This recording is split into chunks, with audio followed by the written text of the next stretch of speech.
Hello students, कैसे हैं आप? मजे में है ना? तो लास्ट क्लास में हमने करंट इलेक्ट्रिसिटी चैप्टर कंप्लीट कर लिया था। इस वीडियो लेक्चर में हम लोग एनसीईआरटी के एक्सरसाइज को और उसके एडिशनल एक्सरसाइज जो है उसके क्वेश्चंस को करने वाले हैं। तो आइए एक एक करके एनसीईआरटी के एक्सरसाइज के क्वेश्चंस को सॉल्व करते हैं।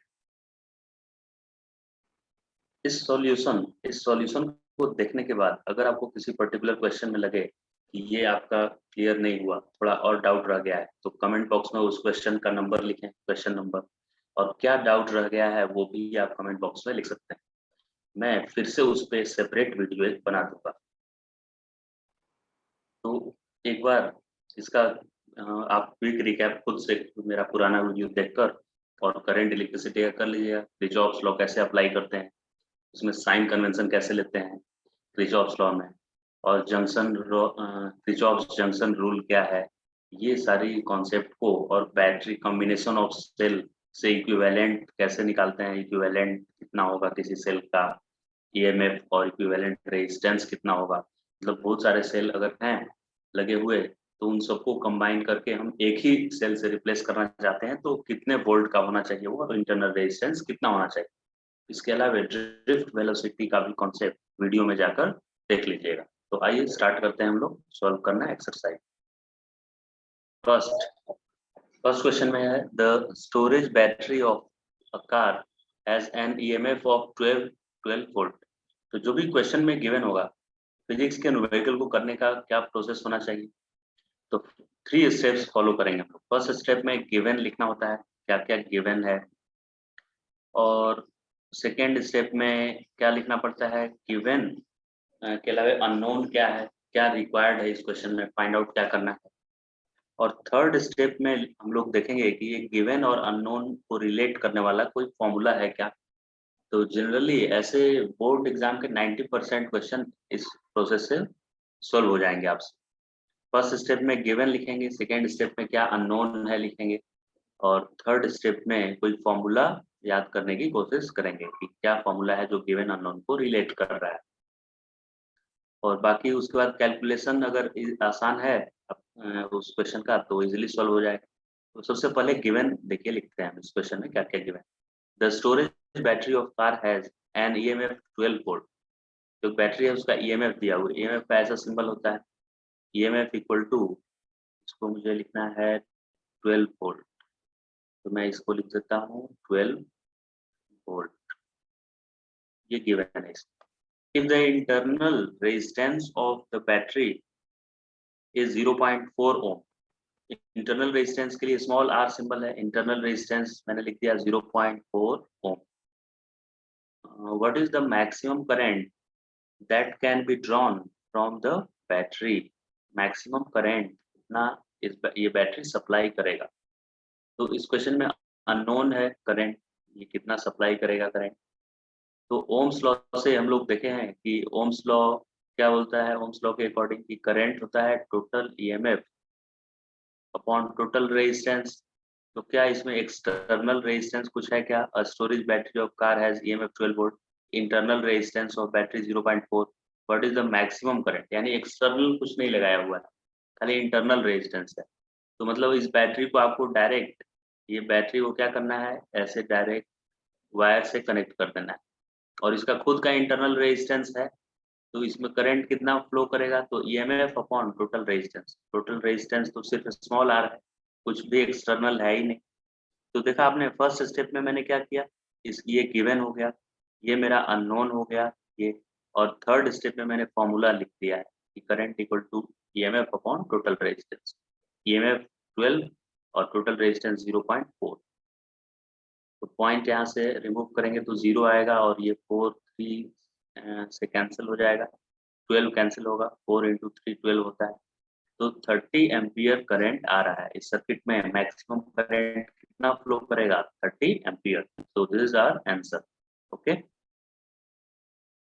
सेकेंड सेकेंड क्वेश्चन है 3.2।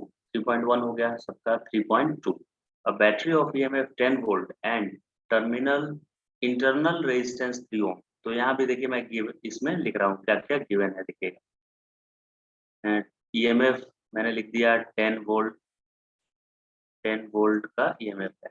Internal resistance small r equal to 3 ohm, internal resistance भी लिख दिया मैंने। और क्या गिवन है, connected to a resistor if the current, यहाँ पे मैं पढ़ रहा हूँ, if the current in the circuit is 0.5 ampere. इस बार करंट सर्किट में दिया हुआ है 0.5 एम्पियर का करंट है सर्किट, ये बैटरी लगाने से।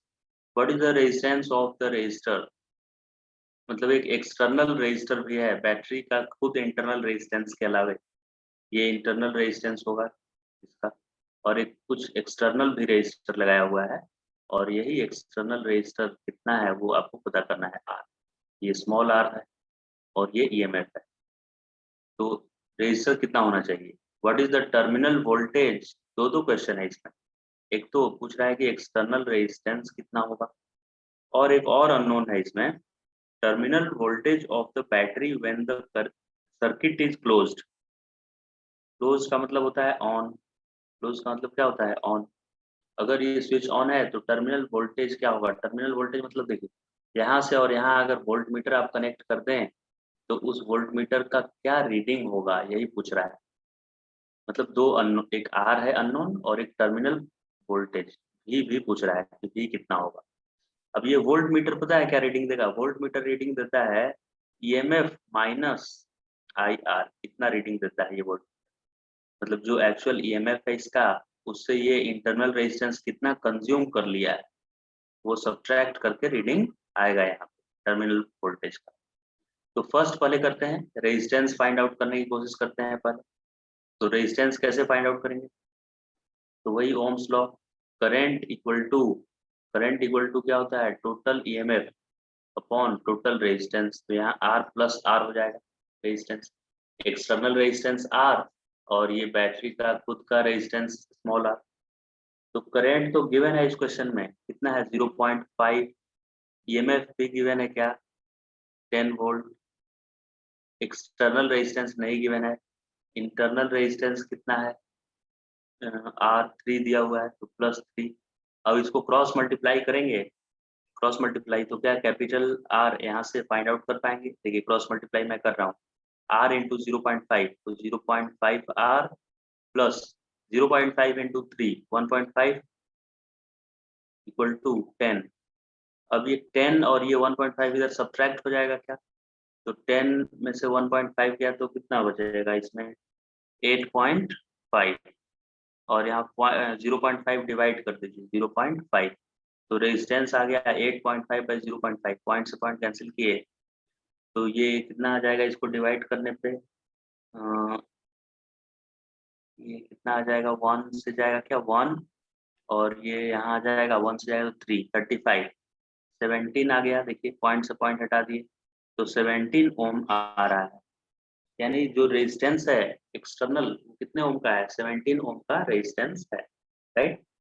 अब इसमें ये तो फर्स्ट पार्ट इसका सॉल्व हो गया, ये 17 ओम आ गया रेजिस्टेंस। फिर इसमें पूछा है कि टर्मिनल वोल्टेज कितना होगा, यानी ये वोल्ट मीटर क्या रीडिंग देगा, ये वोल्ट मीटर, तो ये वोल्ट मीटर क्या रीडिंग देता है, इधर देखिए मैं सॉल्व कर रहा हूँ, वोल्ट मीटर क्या रीडिंग देता है, तो reading of volt meter equal to EMF, EMF है कितना 10, उसमें से माइनस मुझे करना है, कितना माइनस करना है सर आई आर करना है, करंट कितना है सर्किट में 0.5, 0.5 में लिख दिया, और आर, आर मतलब इंटरनल रेजिस्टेंस, इंटरनल रेजिस्टेंस 3, यानी कि 10 में से माइनस करना है मुझे 1.5, तो 10 माइनस 1.5 कितना हो जाता है 10 माइनस 8.5, तो 8.5 वोल्ट टर्मिनल वोल्टेज होगा।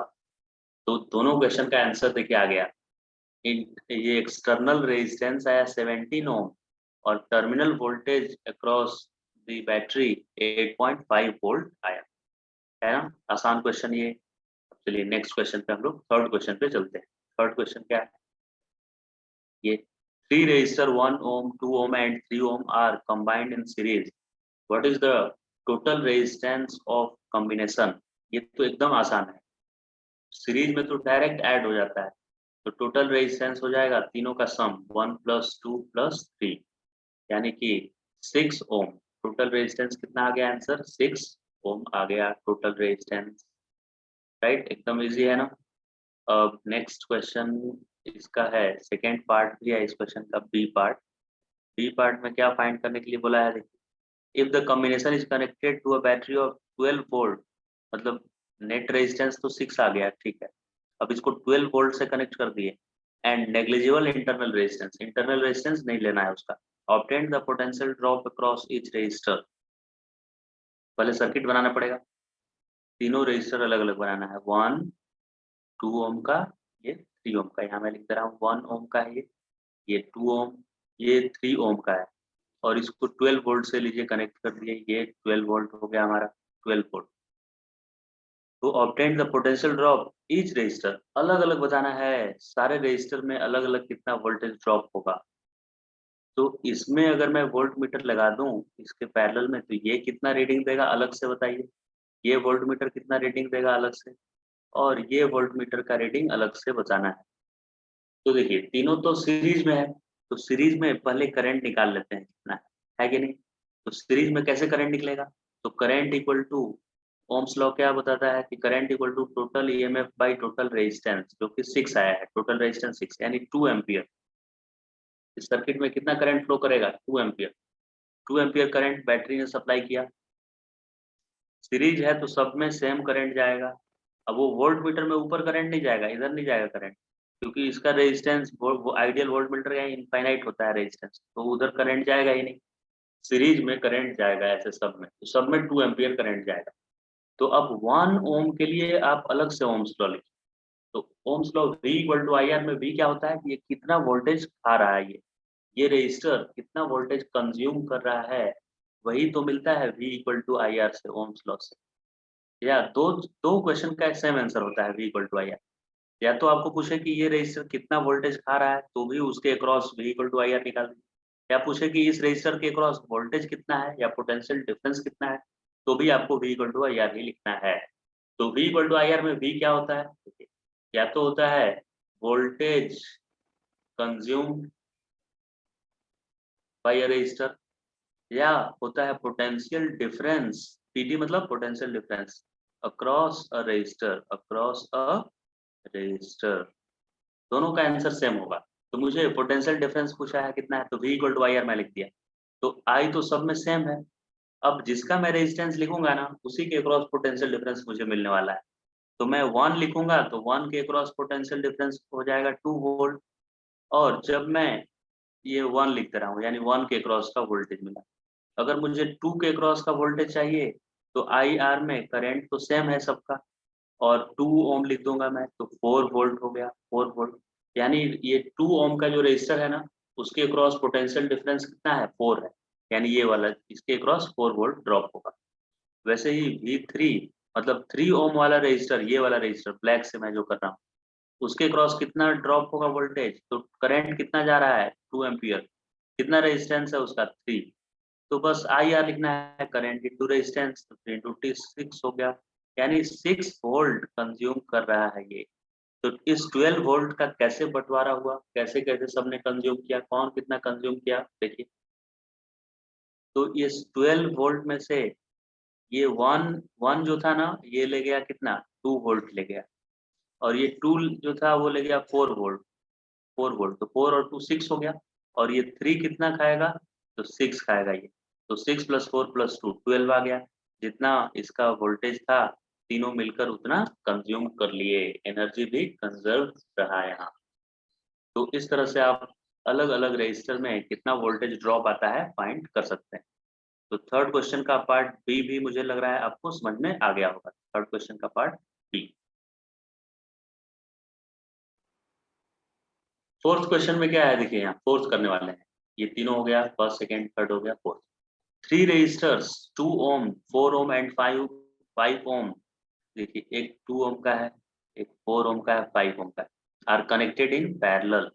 तो देखिए पैरेलल में तीनों को हम कनेक्ट कर दे रहे हैं, एक कनेक्ट कर दिए, कितने ओम का है ये, 2 ओम का, फिर उसके साथ पैरेलल में 4, और फिर इसके साथ एक और पैरेलल में मुझे 5 ओम का बनाना है, 5 ओम, ये सबको कनेक्ट किए। What is the total resistance, total resistance में क्या है, इक्विवेलेंट तो पैरेलल में हम लोग को पता ही है कि 1/r होता है 1/r1 यानी 1/2 प्लस 1/r2 यानी 1/4 प्लस 1/r3 यानी 1/5। ये तीनों को कंबाइन करेंगे 1/2 1/4 1/5, तो 4 5 और 2 का एलसीएम क्या 20 हो जाएगा।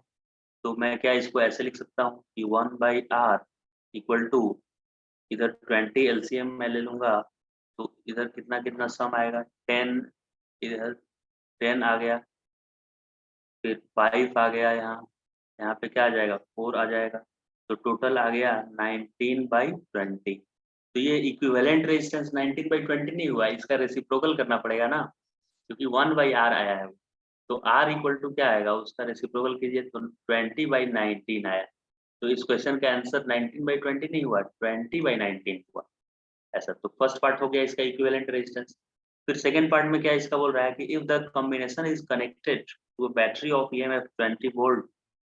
अब इसको एक 20 वोल्ट से मैं कनेक्ट करने जा रहा हूँ, तो अलग कलर से मैं इसी फिगर में देखिए कनेक्ट कर दे रहा हूँ। इसी को अगर ऐसे किसी ने 20 वोल्ट रेड वाले वायर से देखिए मैं कनेक्ट कर रहा हूँ ऐसे, कितने वोल्ट का है ये 20 वोल्ट का है, ठीक है 20 वोल्ट से कनेक्ट कर दी। अब क्या करना है इसमें, एंड नेग्लिजिबल इंटरनल, इसका इंटरनल रेजिस्टेंस नहीं है बैटरी का। Determine the current through each resistor and total current drawn from the battery. तो बैटरी से टोटल करंट कितना आ रहा है ये भी बताना है, टोटल करंट, और इंडिविजुअल में कितना करंट जा रहा है वो भी बताना है मुझे, दोनों बताना है। तो पहले टोटल करंट बता लें क्या, टोटल करंट की पहले इंडिविजुअल बताया है, कोई भी हो सकता है, पहले चलिए इंडिविजुअल करते हैं। तो इंडिविजुअल करने के लिए सबसे पहले मुझे देखना होगा कि तीनों पैरेलल है। तो पैरेलल में तो मुझे पता है कि पैरेलल में सर ये क्या होता है, सेम पोटेंशियल डिफरेंस होता है। तो ये 20 वोल्ट का है तो इधर वाला सब टर्मिनल 20 वोल्ट पे आ जाएगा, इधर से जो कनेक्टेड है सब 20 वोल्ट पे है, और दूसरे साइड से जो कनेक्टेड है वो सब 0 वोल्ट पे है। ये सब 0 0 0 ग्रीन वाला जो मैं बना रहा हूँ, इधर पूरा टर्मिनल 0 वोल्ट पे आ जाएगा क्योंकि ये निगेटिव है। तो मैंने पॉजिटिव टर्मिनल को 20 वोल्ट लिया है और निगेटिव टर्मिनल को 0 वोल्ट पे रखा है। कोई भी बैटरी का ईएमएफ अगर है दिया हुआ तो इसका मतलब है कि वो पॉजिटिव और निगेटिव का डिफरेंस दिया हुआ है, कितना पोटेंशियल का डिफरेंस है। तो हम पॉजिटिव टर्मिनल का 20 लिखे तो निगेटिव का 0 लिखेंगे, तभी तो potential difference 20 minus 0 equal to 20 आएगा। अब करंट आइए निकालते हैं। अगर मुझे करंट चाहिए 2 ओम में, तो क्या मुझे ये करंट इन 2 ओम वाला निकल रहा है, तो 2 ओम में ओम्स लॉ लगाना चाहिए। तो current equal to voltage by resistance, 2 ohm के दोनों तरफ का वोल्टेज कितना है, वोल्टेज डिफरेंस, इधर 20 है एक तरफ 20 है एक तरफ 0 है, तो 20 माइनस 0 पोटेंशियल डिफरेंस, और उसका रेजिस्टेंस है 2, यानी 10 एम्पियर करंट फ्लो कर रहा है। कितना एम्पियर कर रहा है 2 ओम में, 10 एम्पियर का। वैसे ही अगर करंट बोलेगा 4 ओम में कितना फ्लो कर रहा है, ये बीच वाले में कितना करंट जाएगा 4 ओम में, तो बीच वाले में करंट जाएगा वोल्टेज, उसका भी क्या वोल्टेज 20 ही है, एक तरफ 20 है और दूसरी तरफ 0, तो पोटेंशियल डिफरेंस 20 है। पोटेंशियल डिफरेंस को ही मैं वोल्टेज बोल रहा हूँ। आप ध्यान रखिएगा जब भी मैं वोल्टेज बोलूँ आप समझिएगा पोटेंशियल डिफरेंस। तो 20 अपॉन 4, 4 का रेजिस्टेंस मैंने लिखा, तो इससे कैंसिल होके ये 5 आ रहा है, यानी कि बीच वाले से 5 एम्पियर करंट फ्लो कर रहा है, और साइड वाले से कितना कर रहा होगा, देखिए करंट 5 ओम से कितना फ्लो करेगा, तो 5 ओम में भी तो पोटेंशियल डिफरेंस इतना ही का है, 20 का ही है पोटेंशियल डिफरेंस, और इसका 5 से डिवाइड करना है, तो ये 4 एम्पियर आएगा। तो देखा कितनी आसानी से हम लोगों ने बता लिया कि किसमें कितना करंट फ्लो कर रहा है तीनों में। अब टोटल करंट पूछ रहा है, तीनों को ऐड कर देंगे, तो टोटल करंट क्या होगा, तीनों करंट को ऐड कर देंगे, 10 प्लस 5 प्लस 4 यानी 19 एम्पियर तो कर रहा है। टोटल करंट बैटरी कितना सप्लाई करेगा ये, इधर से 19 एम्पियर सप्लाई करेगा ये, जिसमें ये तीनों लोग मिल बांट कर खा लेंगे। कितना कितना करंट किस में जाएगा, तो इसमें जाएगा 10, इसमें जाएगा 5 और इसमें जाएगा 4, और तीनों इस तरह से 19 का डिवीजन कर लेंगे। समझ गया कि नहीं। अब चलिए नेक्स्ट पार्ट इसका, टोटल दोनों हो गया, ए भी हो गया और बी, बी में ही तो पूछा था टोटल करंट, ये हो गया। अब 3.5 क्वेश्चन देखते हैं। 3.5 में क्या है, at room temperature 27 degree Celsius the resistance of heating element is 100 ohm. Resistance में यहाँ लिख दे रहा हूँ, रेजिस्टेंस 100 ओम का है, और ये कितने डिग्री पे रेजिस्टेंस है, 27 डिग्री सेल्सियस पे है। नेक्स्ट क्वेश्चन में फिर 27 डिग्री, यहाँ पे मैं टेम्परेचर लिखता हूँ कि ये जो दिया हुआ है रेजिस्टेंस R इक्वल टू 100, इसके कॉरेस्पॉन्डिंग टेम्परेचर दिया हुआ है 27 डिग्री सेल्सियस। और क्या इन्फॉर्मेशन है? The resistance of heating element 100। What is the temperature of element if the resistance is found to be 117? मतलब जब रेजिस्टेंस 117 होगा उस समय टेम्परेचर क्या होगा, ये पूछा है ऐसा। 17 given that temperature coefficient of material of the resistor is 1.7, temperature coefficient alpha होता है 1.70 10 टू द पावर -4 पर डिग्री सेल्सियस। ये कितना दिया है, किसका वैल्यू है? अल्फा का वैल्यू है। तो देखा आपने, मैंने गिवन और अननोन ही तो लिखा है, जो सारे क्वेश्चन में मुझे करना होता है गिवन और अननोन लिखना होता है। तो मैं यहाँ पे गिवन और अननोन मैंने लिखा हुआ है। अब फॉर्मूला याद करेंगे कि कौन सा फॉर्मूला है जो इन सबको रिलेट करता है। तो एक ही फॉर्मूला है, R equal to R naught bracket में 1 प्लस अल्फा डेल्टा टी। यही फॉर्मूला होता है ना टेम्परेचर डिपेंडेंसी ऑफ रेजिस्टेंस का। तो यहाँ पे R अननोन है और R अननोन नहीं है, इस बार ये वाला R गिवन है एक्चुअली में। देखिए ये R भी दे दिया है, फिर R नॉट, इसको क्या ले लेंगे? R नॉट ले लेंगे इसको। तो देखिए मैं पुट कर रहा हूँ, R को मैंने 117 पुट कर दिया और R नॉट मतलब पहले से 100 था, ब्रैकेट में 1 प्लस अल्फा भी दिया हुआ है 1.7 10 to the power 1.7 into 10 to the power -4 और डेल्टा टी होता है टेम्परेचर डिफरेंस। तो टेम्परेचर डिफरेंस में फाइनल टेम्परेचर तो पता है ही नहीं, तो टी मैं लिख दूंगा उसको, और इनिशियल 27 है तो 27 में लिख दूंगा। अब ये टी यहाँ पे अननोन है मेरा, टी क्या है? अननोन। तो एक ही वेरिएबल है इस इक्वेशन में, इसको सॉल्व करने से आराम से टी आ जाएगा। अब कभी कभी स्टूडेंट्स ये सोचते हैं कि इसको केल्विन में क्यों नहीं कन्वर्ट किया आप, ये तो डिग्री सेल्सियस ऐसा यूनिट नहीं है, ऐसा यूनिट तो केल्विन है टेम्परेचर का। तो वो कन्वर्ट करने की जरूरत नहीं है क्योंकि अल्फा का यूनिट इनवर्स है, डिग्री सेल्सियस इनवर्स है। तो ये टेम्परेचर डिफरेंस जब आप निकालेंगे ना तो इसका डिग्री सेल्सियस आएगा, तो अल्फा का जो यूनिट था उससे कैंसिल हो जाएगा, तो ये यूनिट लेस क्वांटिटी आएगा। पूरा स्क्वायर ब्रैकेट में मैंने जो लिखा है वो पूरा यूनिट लेस आ जाएगा, तो इसलिए कन्वर्ट करने की जरूरत नहीं है। तो इसको आप सॉल्व करेंगे, सॉल्व करते हैं तो क्या आ जाएगा? टी इसका आ जाएगा T equal to 1027 degree Celsius. कितना आ जाएगा आपको फाइनल टेम्परेचर? एक बार सिंपल कैलकुलेशन है, एक ही वेरिएबल है, आप सॉल्व करके देख सकते हैं। समझ में आ गया ये क्वेश्चन 3.5 भी। अब 3.6 करते हैं हम लोग। A negligibly small current is passed through a wire of length 15 metre and uniform cross section। क्या क्या दिया हुआ है देखते हैं। लेंथ 15 मीटर और क्रॉस सेक्शन एरिया दिया हुआ है इतना। ये दिया हुआ है लेंथ और ये दिया हुआ है area, cross sectional area. And its resistance is, resistance भी दिया हुआ है, ये भी दिया हुआ है रेजिस्टेंस। तो व्हाट इज रेजिस्टिविटी? इसमें अननोन क्या है? अननोन तो रेजिस्टिविटी है यानी रो है। देखते ही पता चल रहा है कि मुझे फॉर्मूला क्या लिखना है रो फाइंड करने के लिए। ये रो अननोन है, बाकी सब गिवन है। तो R equal to rho L by A होता है। तो रो इक्वल टू क्या होगा? Rho equal to R A by L हो जाएगा। ये इधर मल्टीप्लाई कर दिया मैंने, L डिवाइड कर दिया। अब इसमें सब कुछ तो गिवन है, एक ही अननोन है, रो सिर्फ अननोन है।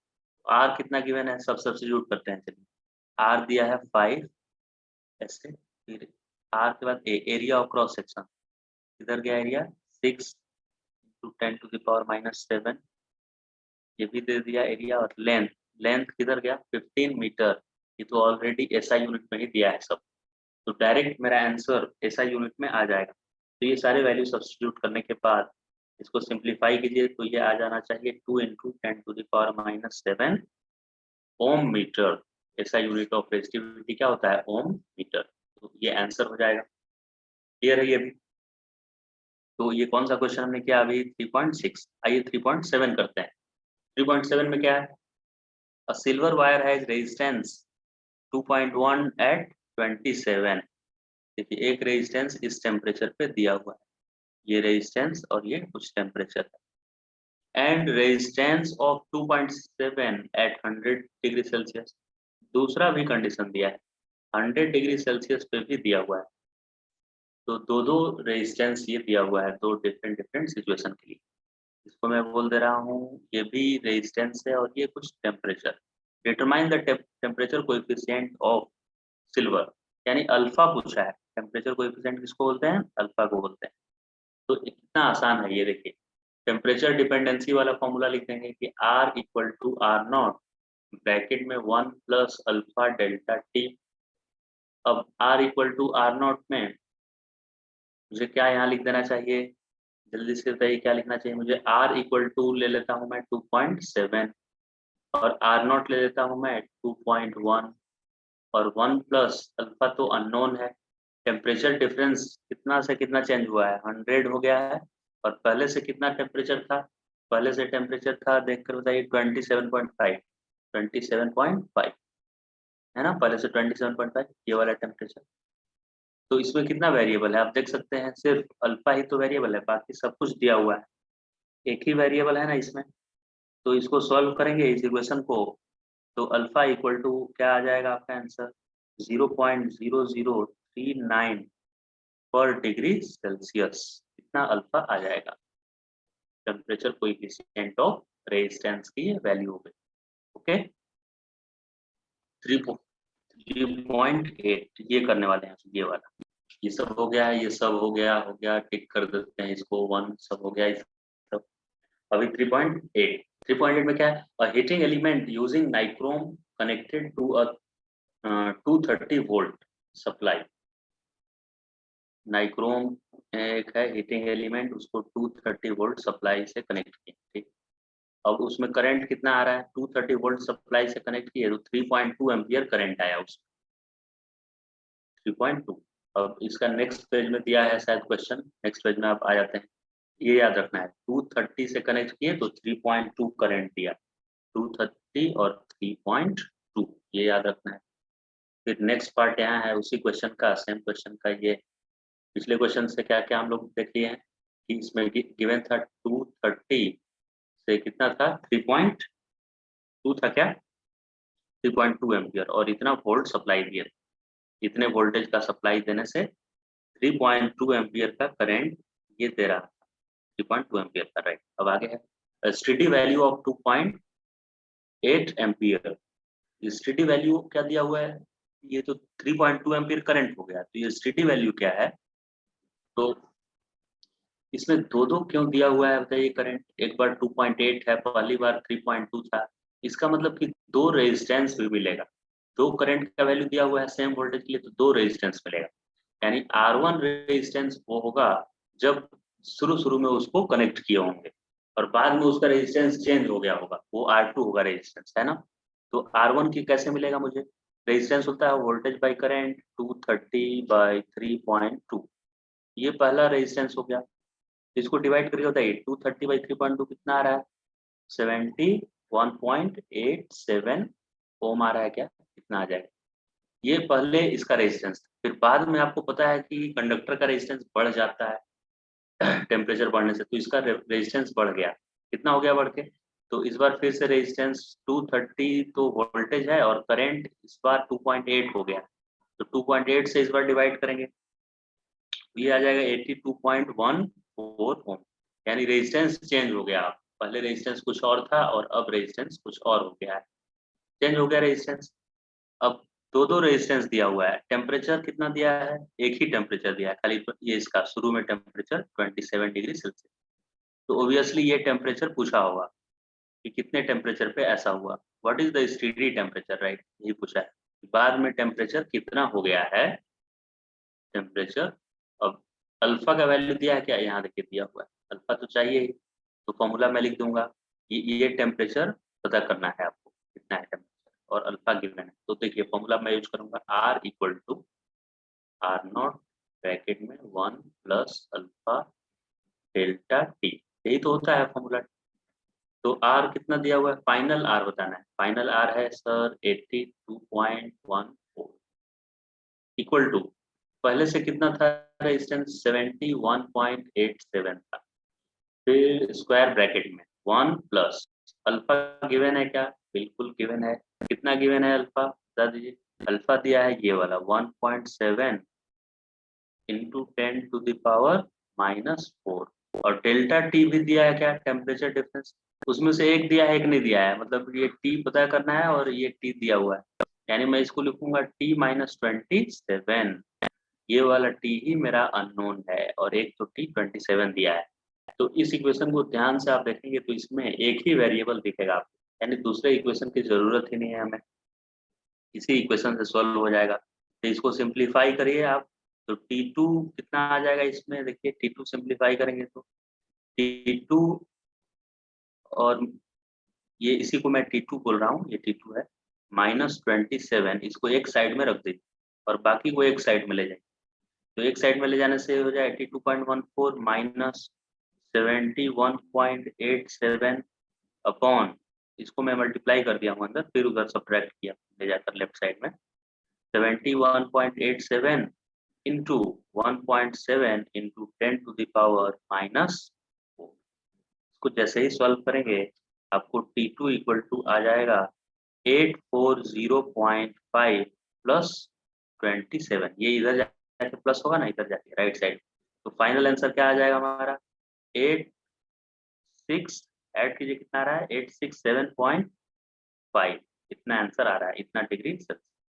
So final temperature of that nichrome wire will be 867.5 degree Celsius. Okay, so this is our answer. I hope it is clear to all of you. Okay, so let's move to the next question. Question number 3.9. 3.9 question में क्या करना है? 3.9 में थोड़ा scroll कर लेते हैं नीचे, क्वेश्चन पूरा नहीं दिख रहा है, इनकम्प्लीट है क्वेश्चन। यहाँ पे 3.9 कंप्लीट है क्या? हाँ, ये। तो इस 3.9 में क्या करना है? डिटरमाइन, क्या फाइंड करना है इसमें? Determine the current in each branch of network as shown in figure. कितने सारे ब्रांच है इसमें, मतलब इसमें भी करंट बताइए, इसमें भी बताना है, ये बीच वाले में भी बताना है, इधर भी बताना है, इधर भी। 1 2 3 4 5, मतलब टोटल 5 ब्रांचेज हैं और सारे ब्रांचेज में आपको करंट बताना है, कितना करंट किसमें फ्लो कर रहा है। तो सबसे पहले तो इसका इक्विवेलेंट रेजिस्टेंस निकालेंगे और देखेंगे कि टोटल सप्लाई कितना का किया ये करंट, तभी तो करंट का डिस्ट्रीब्यूशन होगा, है ना। तो ये व्हीटस्टोन ब्रिज है क्या? इन दोनों का डिवीजन, मतलब जो मैंने ब्लैक से सर्कल किया है उसको डिवाइड करिए और इसको डिवाइड करिए, ये सेम रेशियो में अगर आएगा तब बोलेंगे कि व्हीटस्टोन ब्रिज है। क्या सेम आ रहा है क्या? 10/5 किया तो ये ऊपर कर रहे हैं तो 10/5 यानी 2:1 आया, लेकिन नीचे कर रहे हैं तो ये 1:2 आ गया, ये 5/10 है, यानी कि अब बीच में भी करंट फ्लो करेगा, बीच वाले ब्रांच में भी। ये बैलेंस व्हीटस्टोन ब्रिज नहीं है, बीच में भी करंट फ्लो करने वाला है। कैसे किरचॉफ लॉ लगाते हैं इस क्वेश्चन में, साइन कन्वेंशन भी समझ जाएंगे आप, तो ये बहुत इंपॉर्टेंट क्वेश्चन। तो सबसे पहले आप कंसीडर कीजिए कि इसने करंट कितना सप्लाई किया। तो मान लेते हैं कि इसने करंट सप्लाई किया I1 प्लस I2, ये दो करंट इसने सप्लाई किया। कितना करंट सप्लाई किया? I1 plus I2। ये दो क्यों ले लिए? क्योंकि दो डिवाइड करने वाले हैं आगे चलकर हम लोग, तो इसमें डिवीजन होगा, ऊपर करंट जाएगा I1 और इसमें करंट चला गया I2। पहले वेरिएबल्स ले लेते हैं कि कम से कम वेरिएबल लाना है मुझे, इसलिए इसको I3, मतलब बैटरी जो सप्लाई किया उसको मैं I3 नहीं रखा, I1 प्लस I2 ही ले लिया। फिर जब यहाँ जंक्शन पे बी पॉइंट पे आएगा I1, तो उसके पास दो रास्ते हैं, थोड़ा नीचे भी जाएगा, थोड़ा इधर भी जाएगा, है ना। तो अब क्या करना होगा यहाँ पे हम लोग को? तो सिमेट्री से आप देख सकते हैं कि ऊपर इधर 10 है और इधर 10 इस तरफ है, इस तरफ, यानी इधर से I1 गया है ना, तो इसमें इधर से I1 आएगा। देखिए ऊपर उसमें I1 गया है उधर, तो इधर से I1 आना चाहिए, इसमें इधर से I1 आना चाहिए। क्यों इधर से आना चाहिए? क्योंकि सिमेट्रिकल है, अगर ये पोलैरिटी चेंज कर दें तो ये 10 में I1 करंट जाएगा, है ना।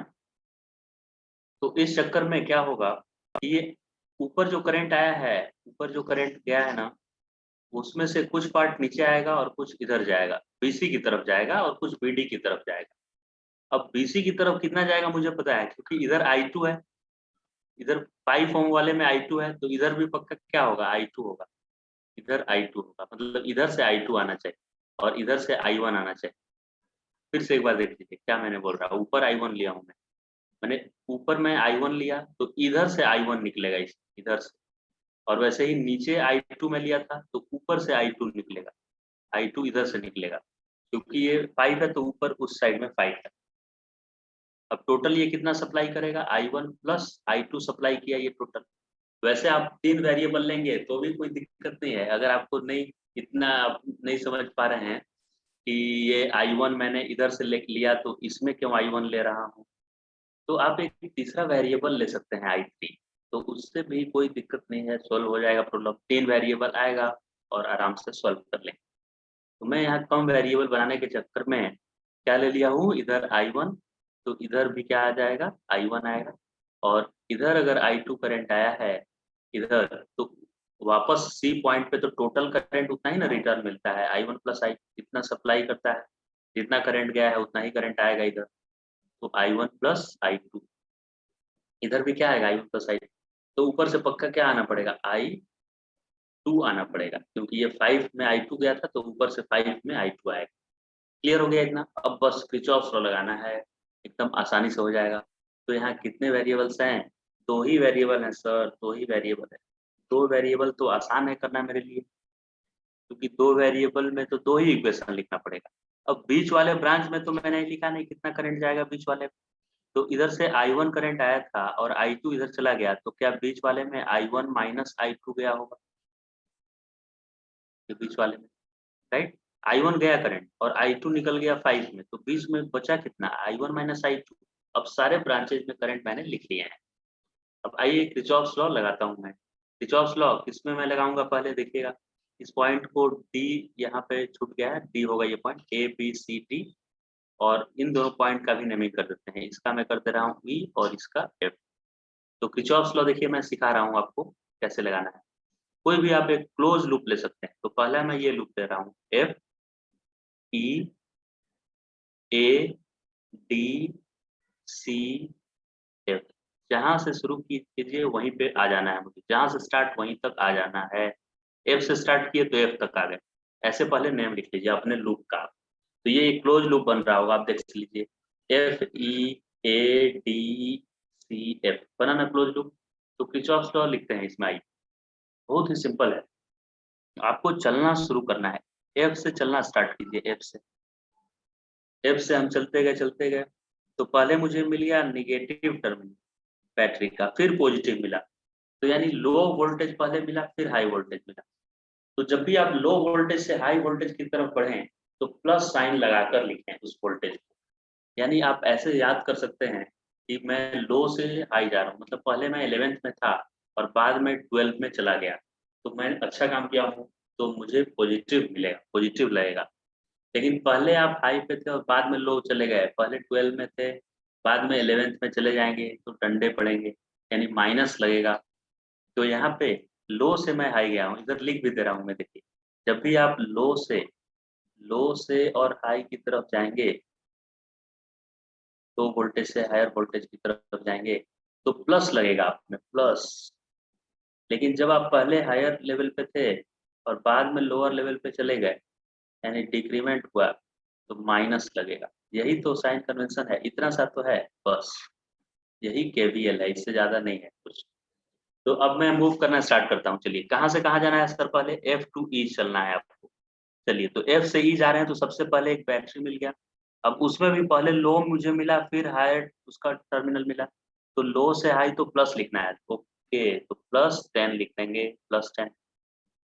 अब मैं यहाँ पे आ गया, यहाँ तक आ गया, मैं चलकर यहाँ तक आ गया, फिर आगे मैं बढ़ा तो एक रेजिस्टर मिला, तो रेजिस्टर में करंट किधर जा रहा था, किधर जा रहा था, ऐसे जा रहा था करंट, ऐसे जा रहा था, प्लस से निकलता है ना करंट और आगे जाता है, तो करंट हमेशा हाई वोल्टेज से लो वोल्टेज फ्लो करता है, यानी कि पहले मुझे हाई मिल गया और उसके बाद लो मिला, देखिए, है ना। करंट का डायरेक्शन से मैं पता कर रहा हूँ कि किधर हाई है रेजिस्टर के लिए, किधर लो है। बैटरी के लिए तो हाई लो पता चल जाएगा कि जिधर छोटा सा बनाया है टर्मिनल उधर लो और बड़ा वाला बनाया है टर्मिनल उधर हाई वोल्टेज है, लेकिन रजिस्टर का कैसे पता करेंगे कौन हाई वोल्टेज है कौन लो वोल्टेज है? तो रजिस्टर के लिए करंट का डायरेक्शन देखिए कि उस रजिस्टर में करंट कैसे जा रहा है। देखिए ऐसे जा रहा है करंट, यानी कि इसका पीछे हाई होगा और आगे लो होगा। तो मुझे किधर से किधर जाना है? मुझे तो इधर से चलकर चलना था, एफ से ई जाना था मुझे। तो पहले मुझे हाई मिला फिर लो मिला, तो हाई से लो चलेगा। देखिए हाई से लो जाने पे माइनस लगेगा, तो माइनस में यहाँ लगा दूंगा। और माइनस लगाकर सिर्फ 10 नहीं लिखना है, सिर्फ ओम नहीं लिख देना है, आई आर लिखना है इसके लिए। तो इसमें करंट कितना था I1 प्लस I2, तो करंट है I1 प्लस I2 और इसका रेजिस्टेंस है 10 में लिख दिया। यानी जब भी रेजिस्टर मिले तो उसमें आई आर लिखेंगे, रेजिस्टर मिले तो क्या लिखेंगे I इंटू आर। और जब रेजिस्टर नहीं मिले, बैटरी मिल जाए तो सिर्फ उसका वोल्टेज लिख देंगे। रेजिस्टर मिले तो आई आर लिखेंगे और सिर्फ बैटरी मिल जाए तो सिर्फ उसका पोटेंशियल डिफरेंस लिख देंगे, जो भी उसका पोटेंशियल डिफरेंस है। राइट। अब चलिए नेक्स्ट हम करते हैं, आगे बढ़ते हैं। ई तक तो पहुंच गए। ई तक जाने में मुझे एक बैटरी मिला और एक रेजिस्टर मिला, दो लोग मिले मुझे। दोनों के लिए मैंने लिख दिया कि कितना कितना वोल्टेज हुआ। अब आगे मैं बढ़ता हूँ। मैं आगे यहाँ पे आ गया, ई से ए की तरफ आया तो कुछ भी नहीं मिला, रास्ता एकदम सुनसान था, कुछ भी नहीं था। ई से ए तक, ई से ए गया, कुछ भी नहीं मिला, तो मैं लिखूंगा भी नहीं कुछ। ए से डी चलिए, अब ए टू डी, ए से डी पूरे पाथ में चलना है ना, ए से डी जा रहे हैं। ए से डी जाने में एक रजिस्टर मिला। अब उस रजिस्टर के लिए आई आर लिखना है मुझे, तो माइनस आई आर की प्लस आई आर। देखिए आप चल रहे हैं ए से डी और करंट भी ए से डी की तरफ ही जा रहा है। और करंट किधर जाता है? हाई वोल्टेज से लो वोल्टेज की तरफ। यानी आप हायर से लोअर टर्मिनल की तरफ जा रहे हैं यहाँ पे। यानी आई आर में माइनस लगेगा, हायर से लोअर। यानी 11th 12 क्लास से 11th में आना, हायर टू लोअर नेगेटिव लगता है, तो माइनस आई आर। कितना करंट है? I2। कितना रेजिस्टेंस है? 5। तो 5I2 हो गया इसमें माइनस लगाकर। अब चलिए ए टू डी भी चले गए हम, ए टू डी भी चले गए। अब कहाँ से कहाँ चले, कहाँ से कहाँ? डी से सी चलिए, अब चलते हैं डी से सी। चलिए डी से सी, डी से सी चले। यहाँ से हम खड़े हो गए और सी की तरफ जा रहे हैं। तो करंट भी उधर ही जा रहा था, करंट यानी इधर करंट का हायर वोल्टेज इधर होगा और लोअर इधर होगा, तभी तो करंट इधर जा रहा है। तो मुझे रास्ते में पहले हाई वोल्टेज मिला फिर लो वोल्टेज मिला, तो हायर से लोअर जाने में माइनस लगता है, तो मैं माइनस लिखूंगा और I इंटू आर लिखूंगा। इसमें करंट कितना है? I1 और इसका रेजिस्टेंस कितना है? 10, तो 10I1 लिख दिया मैं इसका। ऐसा करते ही मैं सी पॉइंट पे चला गया, सी पॉइंट पे। अब सी से एफ भी चलना है। सी से एफ जब आए ना तो कुछ भी नहीं मिला, खाली था, सुनसान रास्ता, कोई नहीं मिला मुझे। तो अब मैं वापस एफ पे आ गया, जहां से शुरू किया अपना जर्नी एफ से, तो वापस एफ पे भी मैं आ गया। तो एफ से एफ कंप्लीट हुआ मेरा जर्नी। कितना इक्वल टू मुझे 0 लिख देना है। इसमें कितने वेरिएबल्स आए? देखिए 2 वेरिएबल आ गए ना, इसमें 2 वेरिएबल आए ना, तो 2 वेरिएबल इसमें आए। अब एक और इक्वेशन मैं लिखूंगा तब तो सॉल्व होगा ये। तो चलिए एक और इक्वेशन लिखते हैं, इसको मैं सब क्लियर कर लेता हूँ, इसको क्लियर मैं कर लेता हूँ।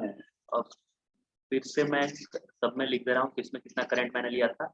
और एक और लूप के लिए इक्वेशन लिखना है, बहुत इजी क्वेश्चन है ये, 2 ही तो किरचॉफ लॉ लिखना है। चलिए एक और लिखते हैं। कितना करंट सप्लाई किया था, कितना करंट सप्लाई किया था मैंने इधर से? I1 प्लस I2, ऊपर गया था I1, नीचे गया था I2, और I2 इधर आया था और बीच में कितना फ्लो किया था? I1 और माइनस I कितना किया था, क्योंकि इधर I2 आना था तो बीच में I1 माइनस I2 आया था। अब मैं ये वाला लूप ले रहा हूँ, देखिए है ना, A B और ये D है, A B D A से शुरू करके A पे ही आ गया, तो कंप्लीट लूप हो गया मेरा। अब ए से स्टार्ट करते हैं, चलिए ए बी डी ए हो गया, ये लास्ट इक्वेशन है, इसके बाद तो सॉल्व हो गया ये क्वेश्चन। ए से बी चलिए, A to B. A to B जब मैं गया तो मुझे एक रजिस्टर मिला, तो मैं आई आर लिखूंगा यहाँ। कितना आई आर लिखूंगा मैं? 10 रेजिस्टेंस और करंट I1, तो 10I1 हो गया। प्लस माइनस क्या लिखना चाहिए मुझे? ए से बी में जा रहा हूँ तो करंट भी ए से बी जा रहा है। ये देखिए छोटू सा करंट का डायरेक्शन यहाँ दिया हुआ है, छोटा सा दिया हुआ है ना ऐसे, मैं पिंक कलर में इसको सर्कल कर रहा हूँ। देखिए करंट भी ए से बी जा रहा है, मैं भी ए से बी ही जा रहा हूँ, दोनों साथ चल रहे हैं। यानी करंट किधर से किधर जाता है? Higher to lower. तो ए पॉइंट पे हाई वोल्टेज है और बी पॉइंट पे लो वोल्टेज है, तभी तो करंट ए टू बी जा रहा है, और मैं भी ए से बी ही जा रहा हूँ, यानी मैं हाई टू लो जा रहा हूँ। तो हाई टू लो जाने में माइनस लगता है, माइनस लग जाएगा यहाँ, -10I1 हो गया। अब ए से बी तो चला गया, बी से डी चलकर दिखाइए। बी से डी मैं जा रहा हूँ तो करंट भी देखिए बी से डी ही जा रहा है, उधर ही, सामने से नहीं आ रहा है, उधर ही जा रहा है। वोल्टेज पे होगा इन कंपैरिजन टू डी, और डी अब लोअर वोल्टेज पे होगा। मतलब आप बोलेंगे कि सर अभी तो बी हायर वोल्टेज पे बोल रहे हैं, पिछले बार लोअर बोले थे। इसके रेस्पेक्ट में, ए बी के रेस्पेक्ट में बी क्या है, लो वोल्टेज पे, लेकिन बी डी को देखिएगा ना तो डी के रेस्पेक्ट में बी हायर वोल्टेज पे। तो बी से डी जा रहे हैं तो फिर से हायर टू लोअर गए, तो फिर माइनस रहेगा। I1 माइनस I2 करंट है, और वो बीच वाले का रेजिस्टेंस है 5, तो 5 में लिख दिया, IR लिख दिया। अब मैं डी पर आ गया, डी से ए भी चलना है मुझे। अब डी से ए जा रहे हैं तो देखिए लफड़ा हो रहा है, डी से ए जाने पे आपको जाना है डी से ए। आपको किधर जाना है, वो ये वाला इक्वेशन देगा कि आपने कौन सा लूप चूज किया है। तो पहले डी आया है फिर ए आया है, तो डी से ए आप जा रहे हैं, लेकिन करंट देखिए सामने से आ रहा है, करंट सामने से आ रहा है यहाँ पे। इस बार फंस गए, करंट सामने से आ रहा है, यानी इस बार हायर वोल्टेज ए पे है और लोअर डी पे है, और हम डी से ए की तरफ चल रहे हैं, यानी लोअर से हायर की तरफ चल रहे हैं। तो लोअर से हायर जाने पे यहाँ पे देखिए कॉर्नर में क्या लिखा है, राइट कॉर्नर पे प्लस लगेगा। लोअर से हायर मतलब अभी 11 से आप 12 में जा रहे हैं, लोअर से हायर बहुत अच्छा काम कर रहे हैं, तो प्लस लगेगा। तो प्लस IR लगेगा मुझे, इसमें करंट कितना था I2, इसका रेजिस्टेंस कितना है 5। अब ऐसा करते ही मैं डी पॉइंट पे आ गया, सुकून मिला मुझे। मैंने लूप कंप्लीट किया अपना, ए से बी गया, बी से डी, डी से वापस ए आ गया, मतलब मेरा कंप्लीट लूप हो गया। तो इक्वल टू मुझे 0 लिख देना चाहिए। अब इसमें भी मैं ध्यान से देखूं तो दो वेरिएबल ही आ रहा है, I1 और I2, और I1 और I2। तो दो वेरिएबल वाला इक्वेशन सॉल्व करना तो एकदम इजी टास्क है। 10th क्लास में तो बहुत सारे मेथड सीखे होंगे आप, टू वेरिएबल वाले सीख, कैंसिलेशन मेथड, सब्स्टिट्यूशन मेथड, कोई भी मेथड आप लगा सकते हैं। ऐसा करते ही आपको करंट का वैल्यू मिल जाएगा। तो कितना करंट मिलेगा मैं यहाँ लिख दे रहा हूँ। तो I1 आपका आएगा, I1 मतलब 10 ओम में कितना करंट फ्लो किया। ये इक्वेशन पहले आप लिख लीजिए इक्वेशन, फिर मैं बताता हूँ क्या रिजल्ट आएगा आपका। ऐसा लिखते ही आपको I1 का वैल्यू आएगा 4/17 एम्पियर, यानी ऊपर इसमें करंट 4/17 एम्पियर जाएगा। और क्या मिलेगा आपको, उसके नीचे वाले में कितना जाएगा, इसमें जाएगा I2 इक्वल टू 6/17 जाएगा।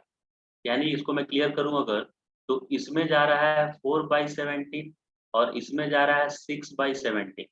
तो फिर इधर से इसमें कितना जाएगा, ये इसमें 6/17 जाएगा, फिर इसमें कितना जाएगा, इसमें 4/17 जाएगा, और ये बीच वाले में कितना जाएगा, इन दोनों का सब्ट्रैक्शन है ना, 4/17 और 6/17 का सब्ट्रैक्शन जाएगा।